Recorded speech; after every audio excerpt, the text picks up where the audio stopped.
কথা যেটা মনে পড়ছে এটা কি কইলে তা আর আইনা না একটা সারা লাগাই দিয়ে যায় গেলে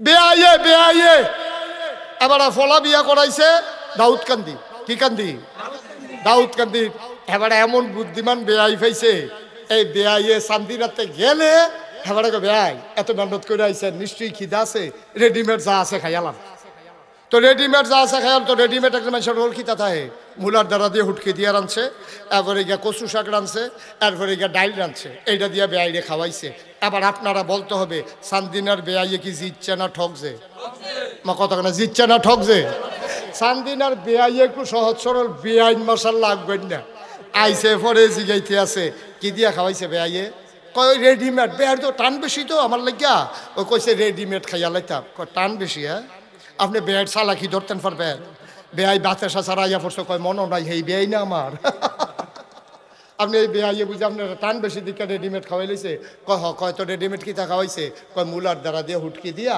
আর কচু শাক আছে আর ইয়া ডাইল দিয়া এই দিখাইতেন আপনি দাউদ কান্দি গেছে আমরা কোনো খানার অভাব আছে আরেকবার যাইতে আপনি এই ইলিটগুঞ্জ নাইন না চাটা খাইয়ার পরে যাইবেন দেরি হইলেও যেন কোনো সমস্যা না হয় পরের বার গেছে বেআইনে তো হিয়াই দিছে গেছে পরে কয় বেআই যা আছে রেডিমেড খাইয়ালাম কয় না নাস্তা খেয়ে যাইছি লুঙ্গিটা তেন গোসল করি বেআইন রকম মূল কাটা জব করতো আরে আপনি কি মোবাইলটা বন্ধ করতে এতক্ষণ লাগছে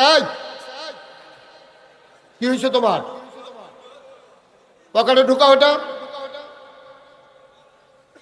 হ্যাঁ মনে করছো অন্য হুজুর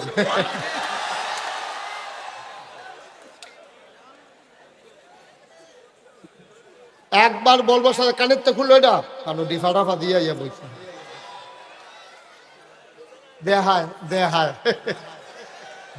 হ্যাঁ আমিন বলেন ওই যে মোবাইল ধরে রাখছে আপনার পিছনে একটা মোবাইলও দয়া করে ধরবেন না আপনি ওয়াজ শুনতে আসছেন আপনি মনোযোগের সাথে ওয়াজ শুনেন আপনি যদি আবার মোবাইলের ভিতরে চাইয়া থাকেন তো সারা জীবন তো ভিতরে দেখলেন তো আমি বাড়ি শিখিতা তাই ভিতরে থাকতাম রেওয়ালা আসছিল নাকি হ্যাঁ দয়া করে দিকটা কেউ শব্দ করবেন না এই যে ভাই আরে আপনি চুপ করাইতে গিয়ে ধরো কথা বেশি কর আপনি চুপ করার লাগতো না এই চুপ করার লাগতো না বসেন একটা শব্দ হবে না তিন পতন নিস্তব্ধতার মাঝে কথা হবে আর মিডিয়া নিয়ে সব জায়গায় অভিযোগ ভাই আপনার এই চান্দিনা মাহফিলটা এখন আমেরিকা থেকে দেখতেছে আপনি বুঝেন এখন এটা ব্রিটেন থেকে জার্মানি থেকে দুবাই থেকে সৌদি আরব থেকে মালয়েশিয়া থেকে এখন এটা সরাসরি চলে যাচ্ছে ওরা অনেকেই শুনতেছে দেখতেছে তা আপনি যদি এই ফিল ইয়াফানা করেন যে হ্যাতে হ্যাঁ বইয়া দেখতো গেলে আমরা লগে বইয়া দেখতাম পারি না ফিল ইয়াফানা করি একটু কথা বলেন না আপনি আবার কথা কয় বোকার মতো আপনি কথা বলতে বলছি সবাই কনা আমি দয়া করে একটু সুযোগ করে দিতে হবে জায়গা অনুযায়ী আপনারা লোক বেশি হইছেন এটা ভালো মাহবুব ভাই আমাদের মাহবুব হুজুর দাওয়াত দিছিল ঘর ফিসে একজন আপনারা আইয়া পড়ছেন হাফটা এর লেগে একটু সমস্যা হয়েছে সামনের বছর বুঝ করে ইয়া করবো আয়োজন করবো ইনশাআল্লাহ এটা অনেক বছর পরে শুরু করছে তো উনি পরীক্ষামূলক চলে না উনি পরীক্ষামূলক ছাড়ছে আর কি দেখি কি নমুনা দেখছে ভালোই প্যাসেঞ্জার পাওয়া গেছে সার্ভিস চলবো ইনশাআল্লাহ আল্লাহ যেন কবুল করে সবাই পড়ি আমিন জুড়ে পড়েন শুধু আমার দিকে তাকাই থাকবেন হ্যাঁ মাছের মতো নিষ্পলক নয়নে খরগোশের মতো কান খাড়া করে এই যে ঘুরে বসেন এদিকে এদিকে ঘুরে আমার দিকে ঘুরে বসেন এই মোবাইলটা রাখেন পকেটে ঢুকান এই পর্যন্ত 5 বার না 6 বার ধরছে এটা লইয়ে যাবো গমেন্ট আমিন কন জোরে কন উনি কইছে কারবার দেখছ সাইডগুল দিয়ে গুছাই আনছে আন্না দিয়ে বাতির তলাম ভাই মার হাবা কন আমি অনেক মাহফিলও সেটিং চেঞ্জ করে আলাইছি মঞ্চে বইয়া যে কথা কয় না তারারে নামাইয়া কথা কইনারে উড়াইয়া তারারে নিচে বহাইছি আমি আশা করি এই কাজ এখানে করা লাগবে না আপনারা যারা বসছেন আশা করি আওয়াজ করবেন ইনশাআল্লাহ। আল্লাহ যেন কবুল করে, সবাই পড়ে আমিন। অনুগ্রহপূর্বক যেই ভাই এখন আওয়াজ করছেন, চিৎকার দিছেন, এটা দয়া করে করবেন না, আপনার কাছে অনুরোধ। আপনি একজনের চিৎকারে যে কত বড় ক্ষতি হয় এটা আপনি বুঝেন না, এটা আপনি বুঝেন নাই। আপনারে বুঝলে, আপনারে পিটাইলেও আপনি এই আওয়াজ করতেন না। আপনি চুপ করে শুনেন, শুনতে পারবেন। চুপ করে শুনেন, আপনি শুনতে পারবেন। আওয়াজ করলে আপনি শুনবেন কেমন? আপনি নিজেই তো একটা আওয়াজ। একটু পরে পরে একটা চিৎকার করে, আপনি ইশারা ইঙ্গিতে অথবা মোবাইলে কারো মাধ্যমে জানান। এত বড় একটা চিৎকার করলে মাহফিলটা আর থাকে কিছু? একদম বিবেক তো খাটাইতে হবে ভাই। আপনি শুনেন না বলে সবার মাহফিলটা ধ্বংস করে দেবেন? আপনি কান খাড়া করে এদিকে ফিরে তাকান, খেয়াল করেন, বাড়ির চিন্তা ছেড়ে দেন। চিন্তা করতে আছেন দোহানটা জানি এতেনটি বন্ধ করছি, নি তো শুনবেন কেমনে? খেয়াল করে শুনেন। যে আওয়াজ হচ্ছে শোনার তো কথা, আমি তো শুনতে পাচ্ছি ক্লিয়ার। এখানে কয়জন মানুষ হয়েছেন আপনারা? আমি খালি মুখে ওয়াজ করলেও তো আপনারা শোনার কথা। বলেন সুবহানাল্লাহ, বলেন আলহামদুলিল্লাহ, বলেন আল্লাহু আকবার। শুকরিয়া আদায় করলাম কার? জোরে বলতে হবে কার? এটা আপনি বন্ধ করেন, বন্ধ করেন এটা। শুকরিয়া আদায় করবো কার? করে যাব কার? লস না লাভ? কম না বেশি? প্রমাণ আছে নাকি নাই? আমার আল্লাহ রাব্বুল আলামিন কুরআনুল কারীমে কত সুন্দর করে ওয়াজ করে দিলেন। আল্লাহ বলেন, লা ইন শাকারতুম লা আযীদান্নাকুম।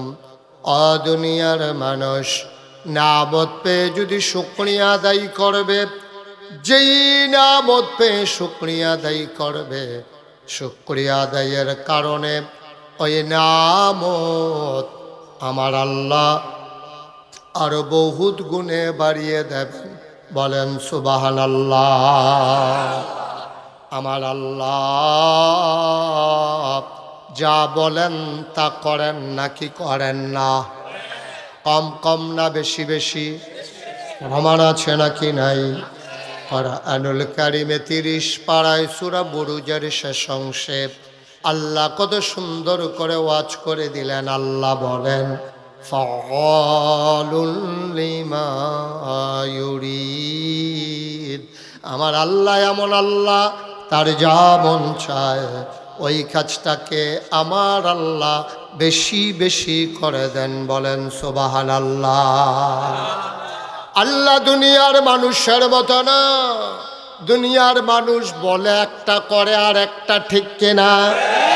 দুনিয়ার মানুষ অসুখে পড়লে একরকম, ভালো হয়ে গেলে আর একরকম, বিপদে পড়লে একরকম, বিপদ দূর হয়ে গেলে আর একরকম।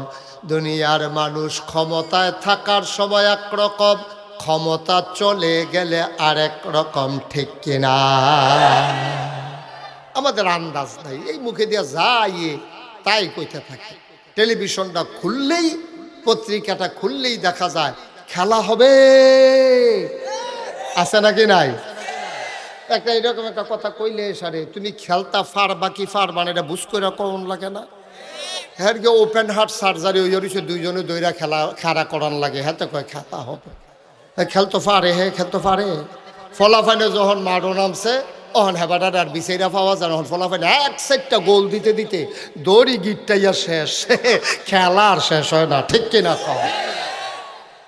মুসলমান মন দিয়ে শোনো, আমাদের মানুষগুলো ক্ষমতায় থাকতে একরকম, ক্ষমতা চলে গেলে আর একরকম, ঠিক কিনা?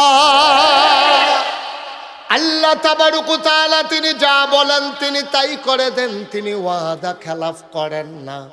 ওয়াদা খেলাফ করা আমার আল্লাহর জন্য শোভা পায় না, ঠিক কিনা? তিনি নিজেই নিজের ব্যাপারে ওয়াজ করে দিলেন। আল্লাহ বলেন, ইন্নাকা লা তুখলিফুল মিআদ।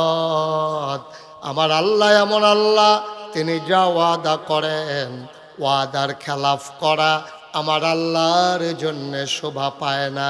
ঠিক কিনা? এই আল্লাহ আছেন নাকি নাই? ছিলেন নাকি ছিলেন না? থাকবেন নাকি থাকবেন না? আমার এই আল্লাহ কয়জন? জোরে কন, আর জোরে, মধুর সুরে, সবাই মিলে মন প্রাণ উজাড় করে গলা ছেড়ে দিয়ে মধুমাখা কণ্ঠে আকাশ বাতাস প্রকম্পিত করে, চান্দিনার জমিন কাঁপিয়ে দিয়ে রাতের নিস্তব্ধতা ছিন্ন ভিন্ন করে। চলো ওই আল্লাহকে সবাই মিলে একটা ডাক দেয়, আল্লাহ। ও প্রাণের আল্লাহ, খুঁজে খুঁজে দেখলাম সব কিছুর মতো পাইলাম, তুমি লাম ইয়ালিদ ওয়ালাম ইউলাদ ওয়ালাম ইয়াকুল্লাহু কুফুয়ান আহাদ। তিনি কারো থেকে জন্ম নেন নাই, কাউকে জন্ম দেন নাই। বন্ধু, দুনিয়ায় পীরের মতো পীর হয়, নেতার মতো নেতা হয়, মন্ত্রীর মতো মন্ত্রী হয়, আমার আল্লাহর কি মতো হয়? ওয়ালাম ইয়াকুল্লাহু কুফুয়ান আহাদ, তার মতো নাই, তার লয় নাই, তার ক্ষয় নাই, তার শুরু নাই, তার শেষ নাই, তার আদি নাই, তার অন্ত নাই, তার দিগন্ত নাই, তার ডেস্ট্রয় নাই। তিনি ছিলেন, তিনি আছেন, তিনি থাকবেন, তিনি কয়জন? চলো সবাই মিলে আবারও সবাই মধুমাখা কণ্ঠে জানিয়ে দেই, লা ইলাহা, লা ইলাহা, জোরে জোরে লা ইলাহা, আরো জোরে লা ইলাহা, মধুর সুরে লা ইলাহা, মাশাআল্লাহ লা ইলাহা।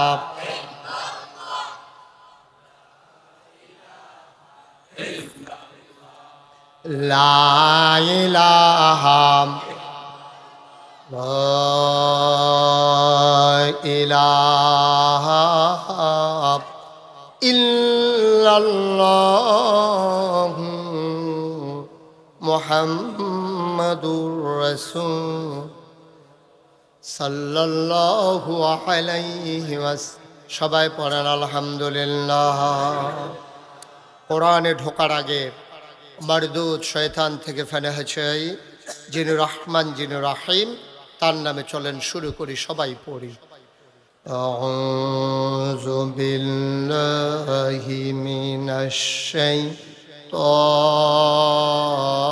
শাইতানির রাজিম।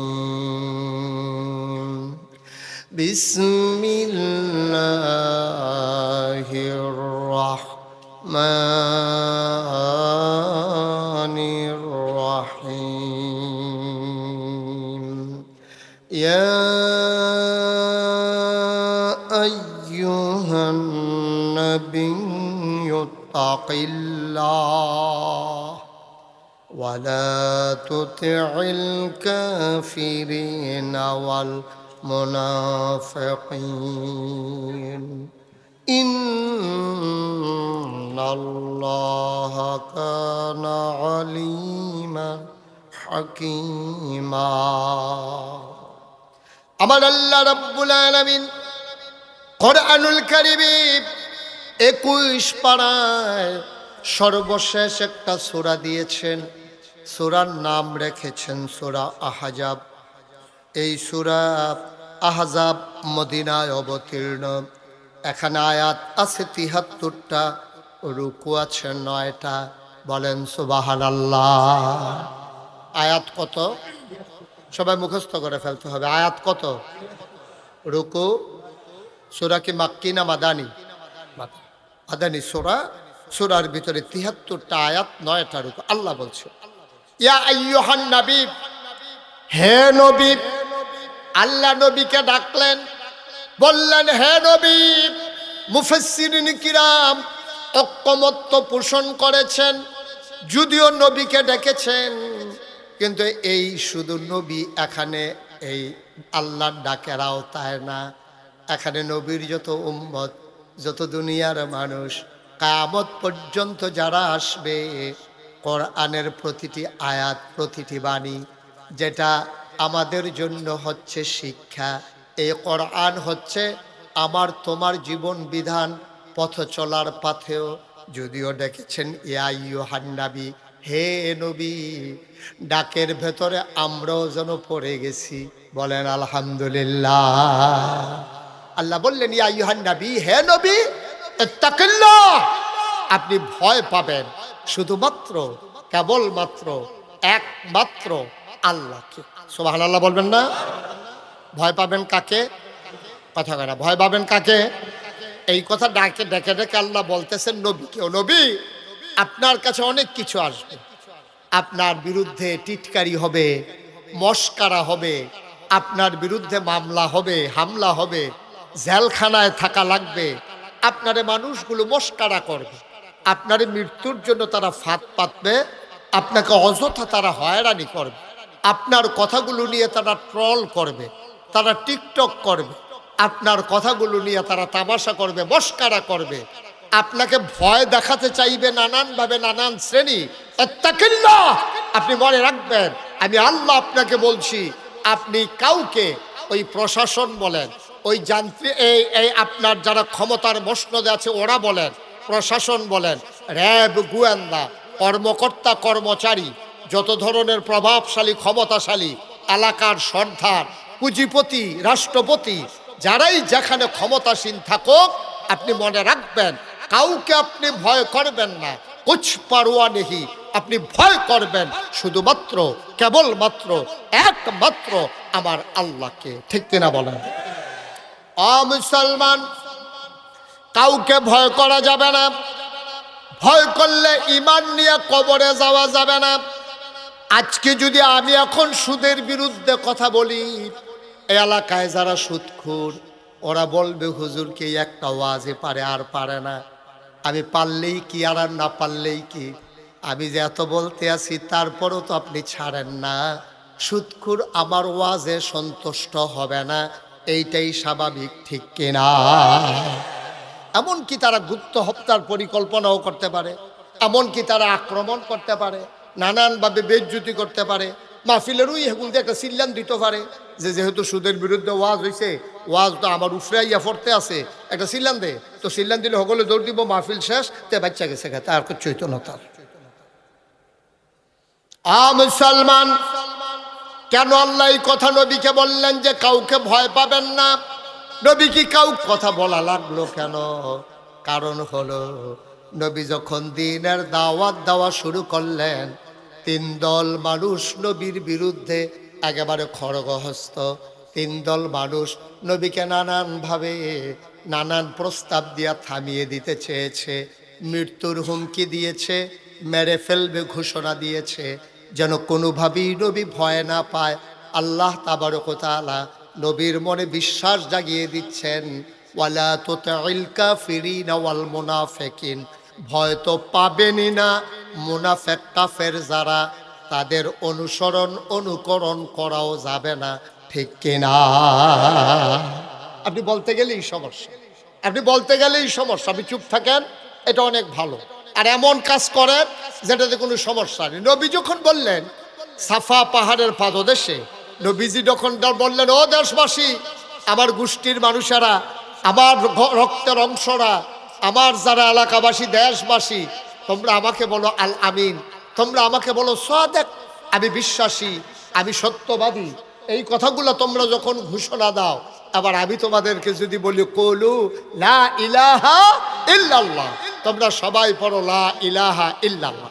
ভাই, বুঝার জন্য বলতেছি, খরগোশের মতো কান খাড়া করে, মাছের মতো নিষ্পলক নয়নে দয়া করে একটু শুনুন, একটু বুঝুন। আমি যদি এই যে আল্লাহর নবী বলছেন পড়ো লা ইলাহা, কথা বললেন লা ইলাহা ইল্লাল্লাহ, এই কথা বলার সাথে সাথে আপনারা সবাই বলতে হবে, সব কাফেরেরা মক্কায় যারা ছিল তারা কি খুশি না বেজার? কথা কোন, খুশি না বেজার? হ্যাঁ, সংখ্যা একেবারে মাইনরিটি, সামান্য কিছু লোক খুশি হয়েছে যারা দিন নিজের জীবনে গ্রহণ করেছে। ওরা ছাড়া মাইনরিটি যারা, মেজরিটি যারা, মাইনরিটি একটা সংখ্যা, সামান্য কয়েকজন, তারা খুশি হয়েছে। আর বাকি সবাই মিলে টিটকারি, মস্কারা, ও এতদিনের ঘুমর বাড়িছে, ফাগরি বেন দা তাই নে মনে হয় যেন কত্তরা মুসল্লি এতক্ষণে তাই নে খাইছে ধরা। আমরা তো এতদিন বুঝছি না এই বাপ ধরে সেটা উনি কি করতে আছে। এখন আমাদের বাপ দাদার ধর্মের মুখে সুনকালিমা খাইতে আছে, 360 দেবদেবীর বিরুদ্ধে কথা কয় লা ইলাহা ইল্লাল্লাহ, আল্লাহ সারা বিলে কোনো ইলাহা নাই, মাহবুদ নাই, মাশুক নাই, মাউজুদ নাই, মাকসুদ নাই, রহমান নাই, রাহিম নাই, তেরে ওয়াদুদ নাই, রাজ্জাক নাই, কেউ বলো নাই, শুধু একমাত্র আল্লাহ। এটা সরাসরি আমাদের বিরুদ্ধে যুদ্ধ ঘোষণা। এতক্ষণ ওনার ভালো বের হয়েছে। ভাই সত্যি কথা মনে রাখেন, ওই ময়দানটার ভিতরে সামান্য কয়েকজন লোক ছাড়া একজনও নবীকে সমর্থন করে নাই। সবাই টিটকারি মেরেছে, মস্কারা মেরেছে, মারতে ধরেছে। আবু জেহেল তো বারবার রুক্ষা যায়, নবীজিরও ঘুষি দিব, কয়েকবার গেছে, তো আবার কয়েকজনে ধৈর্য রাখে। তো ঝগড়ার সময় আমরা দেশেও দেখছি লাগলে ধৈর্য রাখে, আমি কই ধৈর্যেন না, দুইজনে যদি লাগ গেলায় প্রথমে ধৈর্যেন না, প্রথমে সাইডা দিয়ে দুইজনে দুইটা খাইয়া বুঝো ঘুষি কারে কয়, এরপরে ধাক্কাইও দেখবেন ফাটাইতেন না। এই যখন টান দিয়া ধরে তার রেস্কো বাড়ে, তাই লাগনের লেগিয়া আরো শরীরের ভিতরে রেস্কো আইয়ে, এরপরে যদি আর দরুন্যাটা যদি বেরিয়েই তো হয়, তো মনে হয় যেন দুনিয়াটা তামা করে লাগবো। একটা খাইয়াইলে তার কন্যাইও আর ফাটাইতেন না। তাই আবু জেহেল করছে কি, নবীজিরা বারবার মারতে যায় আর সবাই মিলে ধরে রাখছে।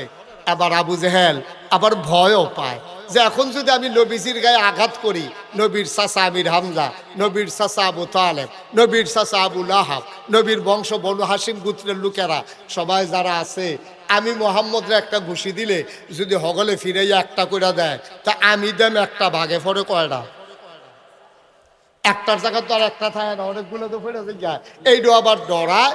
এর ভিতর দিয়ে নবীর চাচা আবু লাহাব একেবারে পাথর নিয়ে হাতে ঢিল মেরেছে এবং জঘন্য একটা গালিও দিছে, বলছে ইয়া মোহাম্মদ তাব্বালাক, ও মোহাম্মদ তোমার ধ্বংস হোক। নাউজুবিল্লাহ বলবেন না?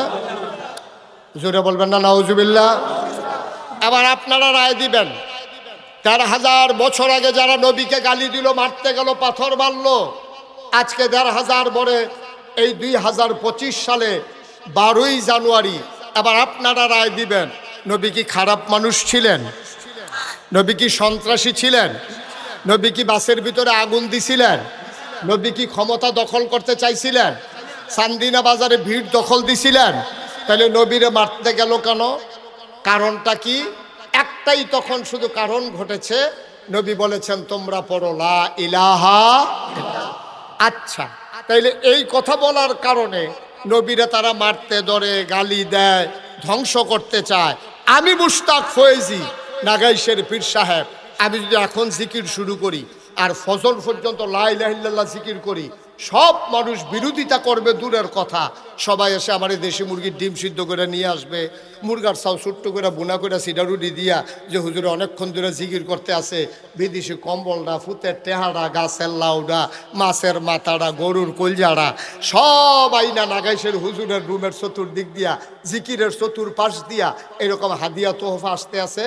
আর এলাকার সবাই কইতে আছে, এই হুজুর যে জিকির করে, মনে হয় মাছে জিকির করে, গাছে জিকির করে, আকাশে জিকির করে, বাতাসে জিকির করে, কি সুন্দর জিকির।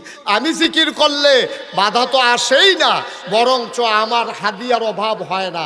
আর নবীজি ঠিক এই জিকিরটা করার কারণে নবীজির উপরে আঘাত আসলো, গালি আসলো, ওরা মারতে ধরলো, তাইলে বুঝা যা গেল কুসকুস কালা হায়, ঠিক কিনা কর?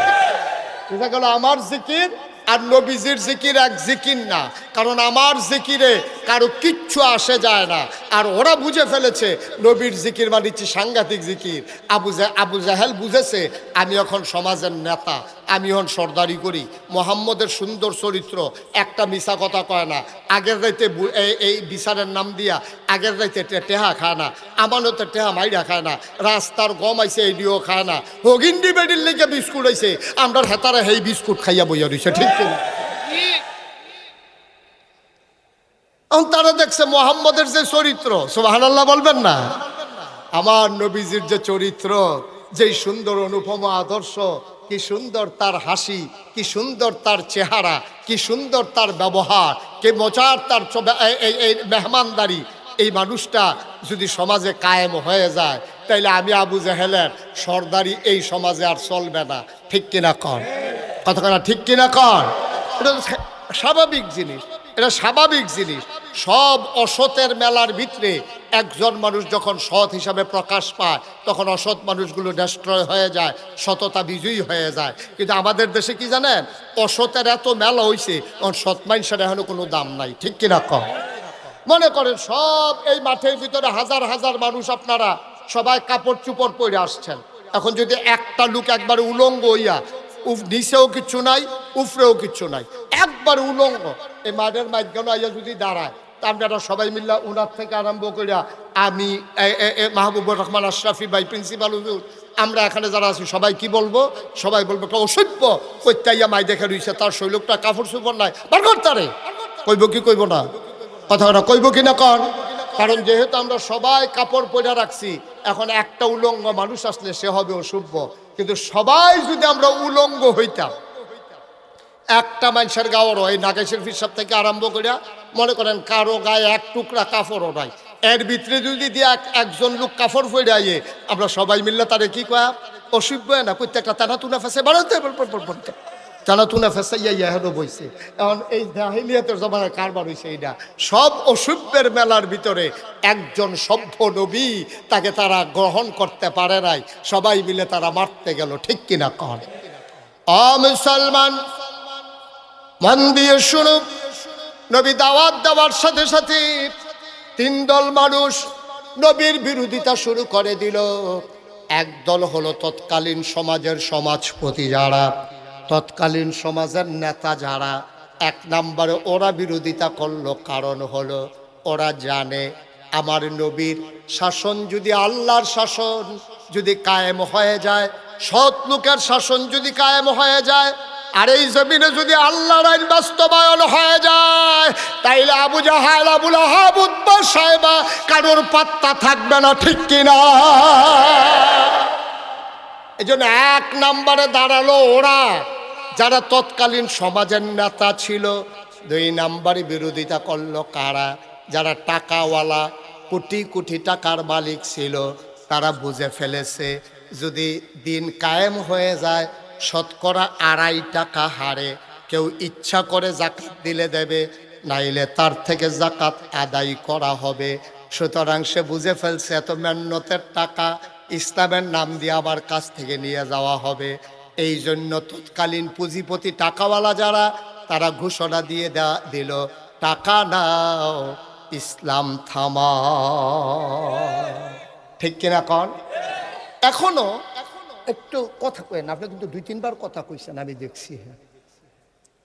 একটা শব্দও করেন না, বিরক্ত করেন। আমার সময় আমি পাবো কম, এটার ভিতরে দিয়ে আপনারা ফেরিঘাটের তারার মতো কাম করলে কারবার হইব। কথা তো একটা মনে পড়ছে, এটা কি কইলে তা? আমি না একবার ওয়াজও গেলাম মাওয়ার হেইফারো, পদ্মা নদীর হেইফারো ভাই। তা আমারে যখন দাওয়াত দিছে পরে আমার যারা বন্ধু বান্ধব অনেকে কয়, হুজুর এটা কি আপনি নতুন না আরো আগে গেছেন? আমি আবার প্রথম যাইতে আসি। তখন কিন্তু আপনার ওই পদ্মা সেতু চালু হইছে না, তখন ওই লঞ্চে ফালন লাগে অথবা স্পিড বোর্ডে ফালন লাগে। তো এইটান্ডি কয় যে সাংঘাতিক বিষয়, হ্যাঁ কইলাম আপনারা দেখবেন হোটেলওয়ালারই সবচেয়ে বাটফাট। আমি কই কী রহ? কয় খানাফা তো বোয়াই দিয়া ওকে সাইডা টাইডা মজা করে খানা দিয়া, যখন মাইতফাতো গিয়া সরবেন খাওয়া অর্ধেক হইছে, আটকে একটা আইয়া কইব লঞ্চ সাইডা দিতে আস। আপনি তো হালাই দিয়া যাবেন, হেতান্ডি বইয়া বইয়া খাইতে আস। আমি কই যাও, কইয়া দিচ্ছেন ভালো হয়েছে, তাইলে আমিও যাইতে বুদ্ধি করিয়ে যাই। তা আমি যখন গেছি পরে আমারে যেমনে হ্যাঁ ডাকারাহি করে, মনে যেন ফ্রি খাওয়ায়। ভিতরে আসেন সেটা ডাইল ভাত খান, কোনো সমস্যা নাই। মনে হয় যেন ওইখানে দাওয়াত খাওয়াইতে আছে আমারে। তো এরকম ডাইকা নিয়ে বয়াইছে। ম্যানেজারটা আমারে ডাইকা কি চিনছে না চিনছে কইতে পারতাম না, তখন আমারে তো পরিচিত নাই। কারণ ওই ইয়ার পরে না আমার চিনারা একটু বাড়ছে। হ্যাঁ, ওই ইয়ারটা যে কইসলাম যে হে ইয়ারটার পরে না, ইয়ারটা কখন যেত না, তোমরা যত কথা কও ইয়ারটা আর কখন যেত না। হয় এমনি বড় বিপদে আছি, চিন্তা করছি একটা বুর্খা কিনালাম। তোমরা যা শুরু করছ, আমি সাংঘাতিক বিপদে আছি। হয় মার হাবা কয় না রে মালিকাই আসেন আমারে কয়, হুজুর আমি নিজে রাতে মাছের মাথাটা ধুইছি, এটা আপনি খান। ইলিশ মাছের মাথা সবচেয়ে বড় মাথা, আপনি মজা কইরা খান। তা আমি তো জানি যে এটা কারবার কি করে। তা আমিও মাছ লই যাবি, দেন না অসুবিধা নাই, সুবিধা হইলে দেন। তো মাছ টাছ দিয়া সারছে, মাছের মাথা, এটা তো কাটা বেশি, ইলিশ মাছের মাথা। একটু খাইয়া সারছি, পরে একটা দৌড় দিয়ে আইয়া সেটা কয় হুজুর লঞ্চ ছাইরা দিতে আছে। আমি কই তইলে খানা দিয়ে একটা প্যাকেটও কইরা দে। আমি এই লঞ্চ বইয়া বইয়া খায়াম।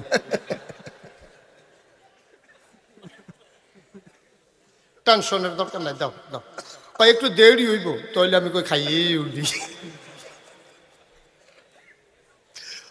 মুসলমান মন দিয়ে শুনো, এক নম্বরে তৎকালীন জমানায় যারা সমাজের নেতা তারা আমার নবীকে বাধা দিল। 2 নম্বরে যারা টাকাওয়ালা তারা চিন্তা করলো যে এই টাকা যদি এইভাবে বৈধ অবৈধ কামাই, ইসলাম আসলে এই অবৈধ কামাই আর থাকবে না, মন যা চায় তা করা যাবে না। এই জন্য টাকাওয়ালা পুঁজিপতি যারা তারা চিৎকার করে ঘোষণা দিল, টাকা দাও, মোহাম্মদের ইসলাম থামাও। ঠিক কিনা কর? আজকে বাংলাদেশে দেখবেন, এখানে যেহেতু শিক্ষিত সচেতন জনগণ বেশি, এই জন্য ওভাবেই বলি, আজকে বাংলাদেশে দেখবেন যখন পহেলা বৈশাখ হয় তখন বিভিন্ন জায়গায় মেলা হয়, ওপেন এয়ার কনসার্ট হয়। এই যে কনসার্টগুলা মেলাগুলো স্পন্সর করে কারা? দেখবেন প্রাণ কোম্পানি, RFL কোম্পানি, অথবা দেখবেন বড় বড় মেঘনা গ্রুপ, অথবা দেখবেন সিটি গ্রুপ, বড় বড় গ্রুপ যারা আছে, বেক্সিমকো গ্রুপ। ওরা করে কি আপনার পহেলা বৈশাখ, রমনা বটমূলের ছায়ানটের আয়োজন, তারপরে আপনার কি বলে 31st নাইট, তারপরে 16ই ডিসেম্বরের নামে ওপেন এয়ার কনসার্ট স্টেডিয়ামের ভিতরে। এই টাকাগুলা দেয় কারা? টাকাগুলা দেয় বাংলাদেশে বড় বড় শিল্পপতি যারা, টাকার মালিক যারা, যারা আগে দাঁড়িয়ে রাখছিল বিপদ উপরে কামাই লিখছে। আসেনি রে কারবা? আগে দেখলে মনে হইতো ফেরেস্তা 8টা যাইতে আছে, সাদা পায়জামা, সাদা পাঞ্জাবি, সাদা টুপি, সাদা চুল, কি সুন্দর অক্ষরে দরবেশের বোতল, দরবেশে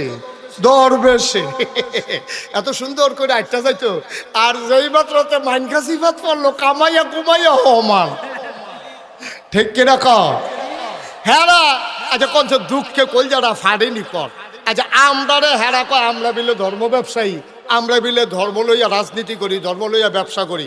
এই যে মাহবুবুর রহমান আশরাফি, উনি যে এই মাদ্রাসার প্রিন্সিপাল, আচ্ছা ওনারে যদি কয় আপনার গলা ছুরি লাগানোইব, আর না হইলে দাড়ি কামান, উনি কইব দাড়ি কামানো যাইতো না, ছুরি লাগাইলে লাগাও। আমি মুশতাক ফয়েজি, আমার যদি 1 কোটি টাকার প্রস্তাব দেয়, 100 কোটি টাকার প্রস্তাব দেয় যে 100 কোটি টাকা দেওয়া হবে, আপনি দাড়িগুলা কামাই ফেলেন, আমার দ্বারা কি সম্ভব? কথা কথা সম্ভব? তাহলে যেই মানুষগুলো কোটি টাকার কাছে হার মানে না, যেই মানুষগুলো গলায় বুকে বন্দুক ধরলে তার ইসলাম থেকে দূরে সরে যেতে চায় না, তারা হয়ে গেছে ধর্ম ব্যবসায়ী। আর যারা রাজনৈতিক ভাবে নিজেকে প্রতিষ্ঠিত করার জন্য সুরত ধারণ করে ইসলামের, সিরত হলো শয়তানের, ওরা ধর্ম ব্যবসায়ী না, আমরা ধর্ম ব্যবসায়ী, ওরাই হচ্ছে প্রকৃত ধর্ম ব্যবসায়ী। ঠিক কিনা বলো?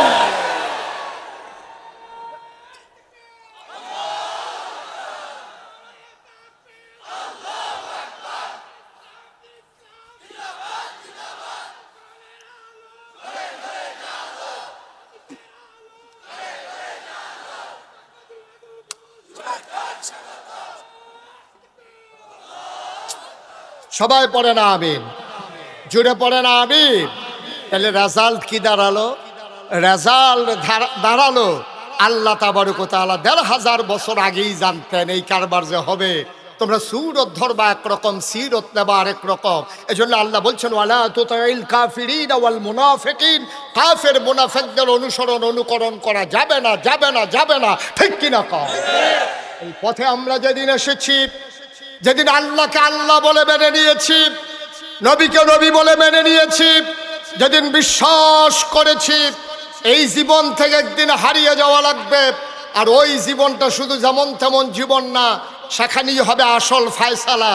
সেই দিন থেকে দৃঢ় মনোবল নিয়ে, অটল পাহাড়ের মতো অবিচল আস্থা নিয়ে আমরা বিশ্বাস রেখে এগিয়ে যাচ্ছি।